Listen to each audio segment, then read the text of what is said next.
May 16th, 2026.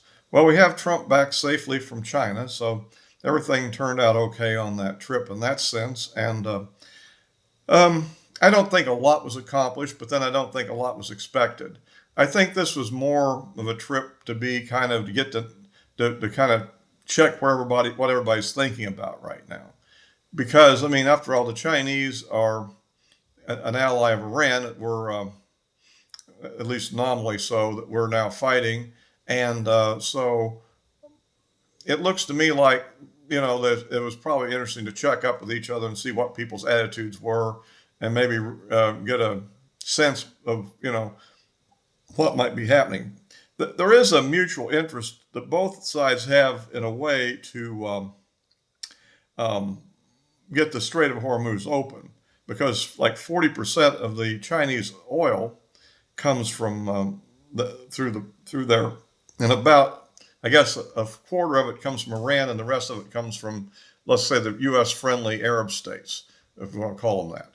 And so the Iranians, have blockaded the U.S. friendly shipments, and we blockaded the Iranian shipments. So that cuts China off for a lot, and they have to look at other places. And I understand they're even coming to the U.S. for sources, which is interesting. But of course, that weakens them geopolitically. They can't really go to war against us if they're dependent on us for oil. One would tend to think that Russia would be a more reliable source for them. And we'll see, but that probably may require the creation of certain pipelines that may take time to build and things of that sort. So, at any rate, but the point I'm making is that that there is some possibility they'll be buying a certain number of airliners from Boeing, perhaps, and there's I guess they'll buy some more soybeans, which will help us with the farm vote. I guess they're going to. Of course, you never know whether they'll go through with what they said. But I think the main thing was just one of those kind of check in with each other to see what people are thinking and how hostile we're going to get. We're obviously trying to pressure the Chinese not to send more weapons into Iran right now. And I'm not sure what's really happening on that. Rumors abound, as you know. And on the other hand, it's like I said, the one possibility, it seems to me, might be that they'll agree to send Iran weapons in return for them dropping the blockade. That's a kind of a weird thing, which isn't exactly what we want, Iran with more weapons. But on the other hand, the weapons we're talking about are mainly defensive weapons and, of course, anti-ship, which are sort of offensive. But if they drop the blockade, the fact that they already have the ability to blockade, so, we'll have to wait and see how that all pans out. And but I think it's probably good that the two leaders, kind of have a check-in with each other session, just like it was good that last year he had a check-in with Putin. I mean, so anyhow, so that's kind of my spin on that, and we'll get on with a few other topics here that are related. If you like these videos, please give me a like, subscribe, click the bell for notifications, or you can follow me on Rumble. I think you'll get material here that you don't get everywhere else exactly. Um, One thing I would like to discuss here now about I find kind of interesting. Well, before we get into that, we want to mention the fact that the Supreme Court has shot down the Democrat appeal of the state Supreme Court ruling on their redistricting plan in Virginia. Of course, that was what was going to happen for the simple reason that there was no basis legally for what they were trying to do. They totally ignored their own state constitution, and the Supreme Court of the state of Virginia, that the state court just upheld their own constitution. However, by a narrow one-vote margin, which shows that four of them were willing to ignore the Constitution, which is kind of interesting. And of course, the Supreme Court wasn't going to reverse that, not with a six. I don't know what the actual vote on it was. It a unanimous, or maybe I'm going to say how the vote was, but that wasn't going to happen anyhow. So, but I'd like to get on to something else I found interesting here. That there's a lot of interviews that President Trump has made with particularly on Fox News, and I find it interesting that his continual insistence that if Iran had a nuclear bomb, that they would immediately use it, like they're going to attack somebody with it. I guess Israel, but I mean, I don't know if they have the reach to actually reach the United States. But I don't understand how he's obsessed with this idea. I mean, first of all, what kind of a bomb? We're talking like a 20 kiloton bomb or something, maybe 10 of those. I mean, that could do a lot of damage, but the point is, first of all, could they successfully deliver all of them? And then what would happen to them immediately after they did it? I mean, so let's say they put them on missiles and fired them at Israel. And if we hadn't expended all of our defense missiles in this war, but just had them, they'd probably shoot down probably 80% of them. So you might have two random 20 kiloton detonations in Israel on various targets. If they get lucky, they'll hit Tel Aviv, I suppose. But if they don't get lucky, they'll probably hit some smaller target. And then what happens? Israel launches a pretty solid nuclear counterstrike, just blowing Iran off the map. So I don't think to seriously damage Israel, but not totally eliminate it, they would be willing to face the kind of retaliation that they would get from Israel, which has developed their nuclear weapons over a lengthy period of time. Now, so this whole thing is, I don't think that they're beyond deterrence. I don't think they're flat out suicidal as such, although they aren't careful enough. They were meeting in an open period, getting their leadership all blown up. That was pretty dumb.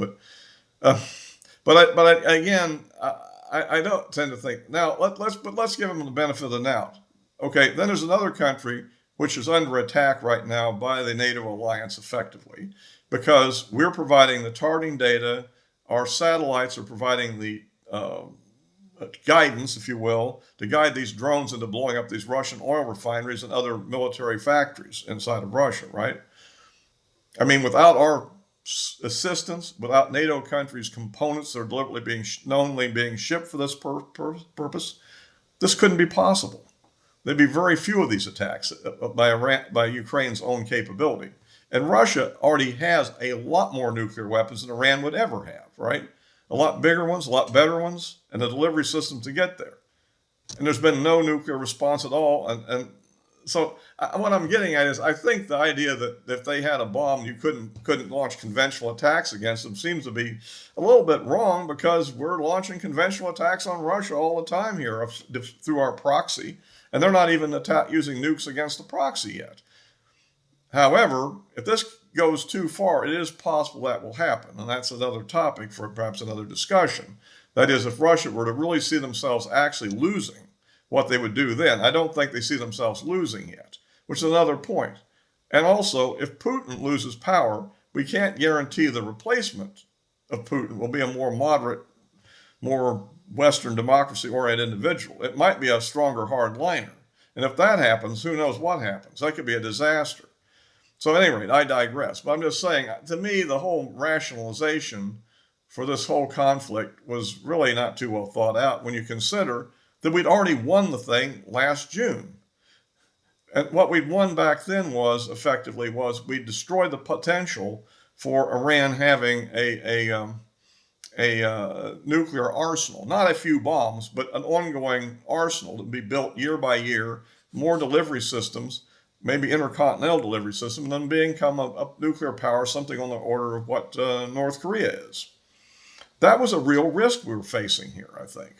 And that was eliminated with the midnight hammer strikes. It, destroyed that stuff, obliterated, as Trump said. And in fact, apparently, Trump says that now he's saying the one that it is all buried under those sites, and they really can't get to it without a major excavation.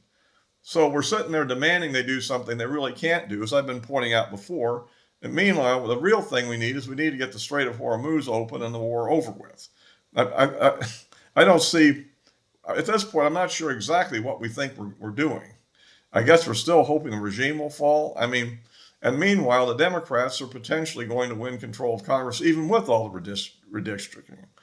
So I tend to find it interesting. His thought process on this seems to be confusing to me, to say the least. But at any rate, whatever, don't vote Democrat over this. That'd be the wrong reaction to it. And it wouldn't be bad if we continue to bring down that regime, but I do think at the moment, it seems the thing that's holding everything up is this uranium hexafluoride gas that's buried under a bunch of rubble, and they probably can't even get to it, which is like, anyway, that's just my thought. I can go on about that. So we'll have to see, kind of where we go in this election. Um, so far, I haven't seen any sign that it's really shifted to a congressional thing. With the other aspect that comes up, which even he says, I don't quite understand what's that. What it basically is that when the party in power in the off election, which isn't a presidential election, tends to sort of be happy with what they've got, and the other people are completely angry and outraged because of what's happening that they don't like. So the result is that regardless of how successful the president's administration is, there's still a likelihood of a backlash, and that's just because of motivation on one side and lack of motivation on the other, not because of anything that's substantive. The gas price thing might be a big deal. Again, I, voting on gas price is kind of stupid if you ask me, but then that's easy for me to say since my annual driving isn't that much compared to a lot of people, particularly those that have jobs that are 40 and 50 miles from home or something. But anyhow, but I think that that is an issue. The thing I think that we need to focus on, rather than being defensive about gas prices, is be offensive against the Democrats. The Democrats, again, pose a tremendous threat to the very foundation of how this country is structured. They're glibly talking about things like packing the Supreme Court and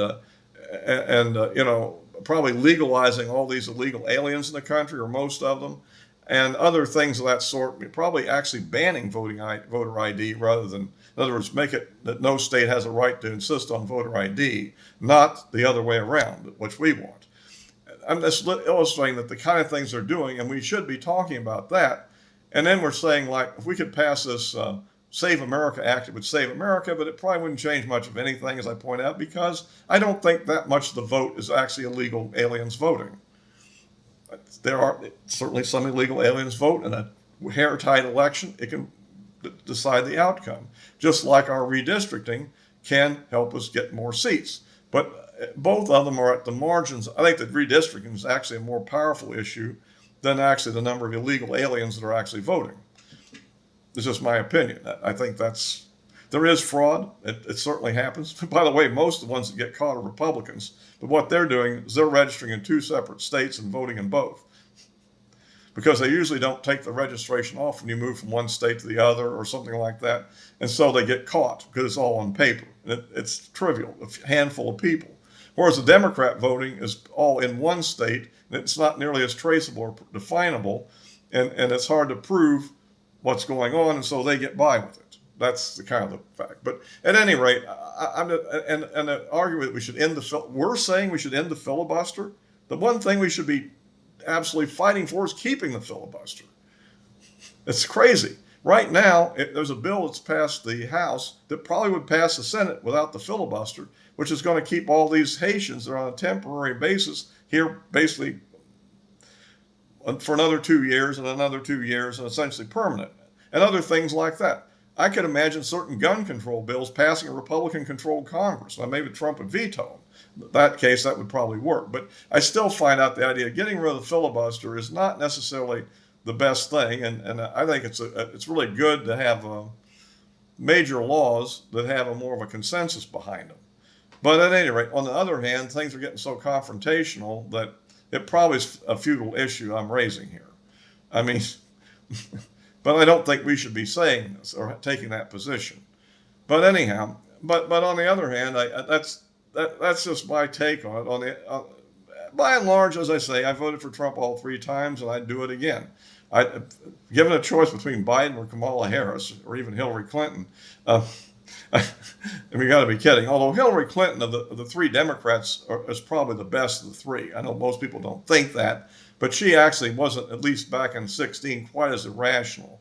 It's really regrettable that Obama won the nomination over her in 2008, because not that I'm particularly wild about her, but she wasn't nearly as radical in 2008 as she was in 2016 as she would be today.